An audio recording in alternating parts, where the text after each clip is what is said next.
Assalamu alaikum wa rahmatullahi wa barakatuh. Rabbi shrah li sadri wa yassir li amri wa hlul 'uqdatan min lisani yafqahu qawli. Bismillahir rahmanir rahim. Alhamdulillahi rabbil alamin. Arrahmanir rahim. Maliki yawmiddin. Iyyaka na'budu wa iyyaka nasta'in. Ihdinas siratal mustaqim.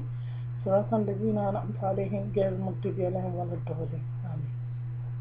All praise is due to Allah, the Lord of the world, the supreme controller of heaven and earth, the creator of all mankind, the love of all, the Lord of beauty, the greatest, the sustainer, the provider of heaven and earth. I greet you, my brothers and sisters, with the best greeting.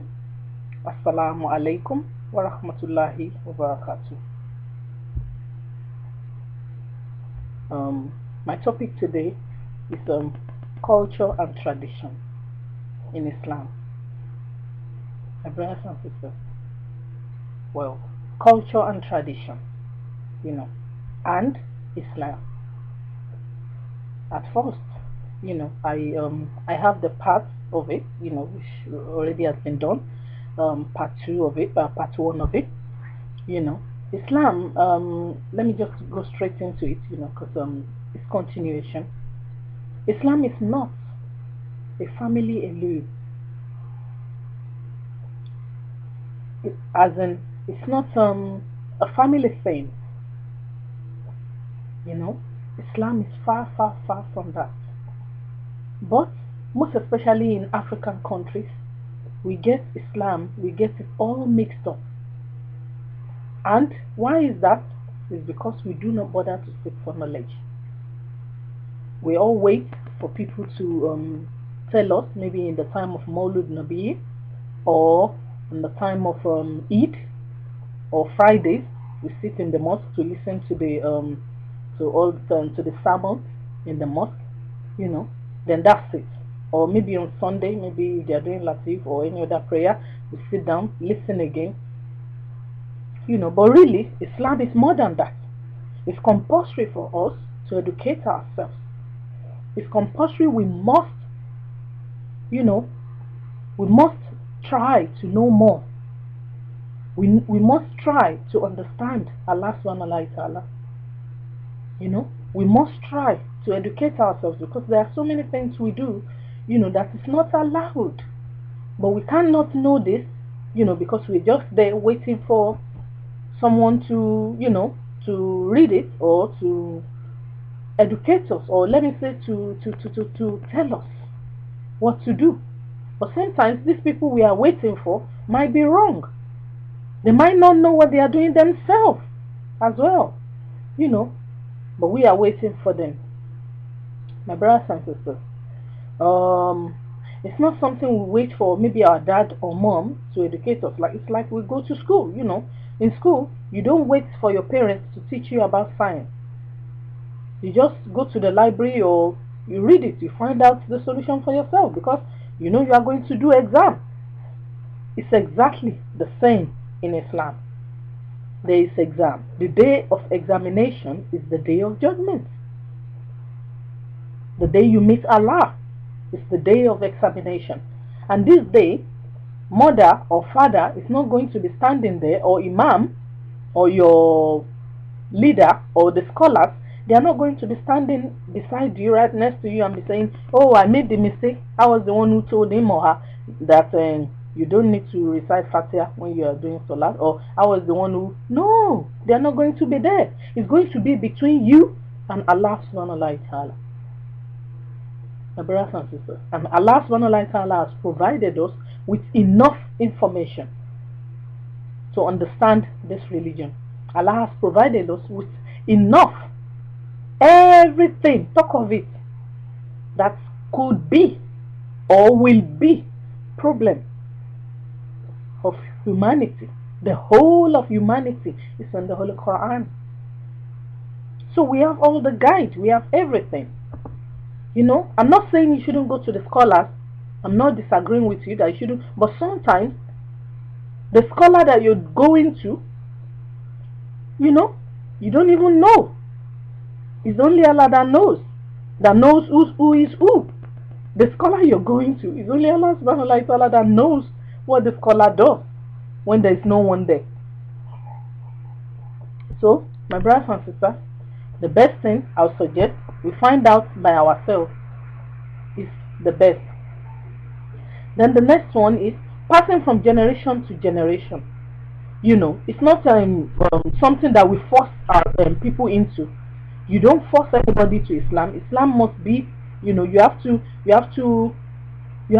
submit yourself by yourself. They can't force you to it, holding a gun or knife or whatever weapon they have. Nobody can force you, because you have to. That's the only way you would get what you're supposed to get. This is the only way you can achieve success, by submitting yourself willingly to Allah subhanahu wa ta'ala. Then social activities, we have to be very, very careful with all the social activities we do. There are so many activities in our tradition. It's different in different countries have their own activities, but we must be careful. There are so many activities. The activities in your country, but make sure you check, make sure you look properly, and make sure it's not against the religion. Whatever it is, make sure it's not against the religion. May Allah subhanahu wa ta'ala protect us. We are all sinners. Nobody is clean. Nobody is, pure. May Allah subhanahu wa ta'ala guide us to the straight path. Then the next one is, most people are Muslims because their parents are Muslims, and they are just doing it. Then the next minute, Jehovah's Witness can just meet them on the way someday. Maybe they are going to work or at work, anywhere, or on the train, on the bus, anywhere. Speak to them. Tell them so many things, because they are weak at heart. The person doesn't know, sorry to use that weak at heart, but because the person does not really understand the religion, whatever they say, he or she might agree with it. That is the risk you are putting yourself to. If you are saying that, okay, it's the religion of your parents and you are just doing it, you are Muslim by mouth, One day, if they tell you something, and you don't know you don't know how to back yourself or to prove your religion, or you don't know anything to say, you do not understand the Tawhid, you do not understand the concept of God, you don't know anything, then they got you. Whatever they say, there's nothing you can do. You just follow them like that. You accept them. You accept whatever they say. Then the person becomes Christianity. That is why we have some Muslims going to Christianity. This is what the problem is. We must strive as much as we can to educate ourselves and to make sure we know more about this beautiful religion. And some people, they never try to find out anything about the religion. We must try and do something about this. This is a problem. It's a general problem for us Muslims. We do not have time to sit and recite the Quran. We do not have time to sit and digest the Quran. Most of us, we are rushing to read it, maybe in 10 days, in 20 days, to make sure you finish the whole Quran. In 5 days, so to make sure you finish. I was chatting with someone on the internet sometime, and the person was telling me, well, can you, I've seen your videos and all that, can you read the Quran all in 1 hour? Can you imagine? Can I read the whole of the Quran all in 1 hour? And I said, I don't read the Quran to finish it in 1 hour. I read it, I don't care how long it's going to take me. I read it to understand it, to digest it. I don't read everything in 1 hour. What's the rush? So my brothers and sisters, we need to take note of this. Then the next one is Islam is not a family religion. This we need to some people say, oh, all of them in their family, they are all Muslims and all this and all that. And if you ask any of them question or anything about this, they do not know. May Allah subhanahu wa ta'ala help us. This also is a problem as well, and they compulsory it in some family as well. They make it compulsory that they must is a must. They must be a Muslim. May Allah help us with this. And they hurt them and do so much bad to them because they do not accept Islam. This is not how it's supposed to do. We have ways of doing things. This is not the teaching of our beloved Prophet Muhammad sallallahu alaihi wasallam. We must not kill anybody to accept Islam. We must not hurt anybody or deprive anybody of anything because we want them to become a Muslim. We must not deprive them of either anything, all because we want them to become a Muslim. This is not allowed in Islam at all. This is cruelty, indeed cruelty. May Allah help us. That is why a lot of Muslims are misguided and confused. A lot of Muslims are misguided and confused because of this issue, because they think, oh, that is how it is in Islam and all that. It is not like that. Islam is not by force. You must not force anybody. It's Allah subhanahu wa ta'ala that gives the hidayah. Your duty, my duty, our duty is only to say, is only to convey the message to people, is only to spread the message of truth, not to force anybody or hurt anybody to become a Muslim. Then the next one is false teaching of Islam. A lot of people, we see it on the internet that they have to do this, they have to fight, they have to do that, they have to. No, everything is in the hands of Allah subhanahu wa ta'ala. You cannot fight. You cannot be fighting people all over the place. We cannot fight for Allah subhanahu wa ta'ala. We cannot help Allah subhanahu wa ta'ala to remove the bad people by killing them. No, we cannot help Allah subhanahu wa ta'ala to do anything. The judgment is not in our hands as a Muslim. It's in the hands of Allah subhanahu wa ta'ala. Only Allah subhanahu wa ta'ala is the judge, and Allah is just. So my brothers and sisters, please let us not correct this part.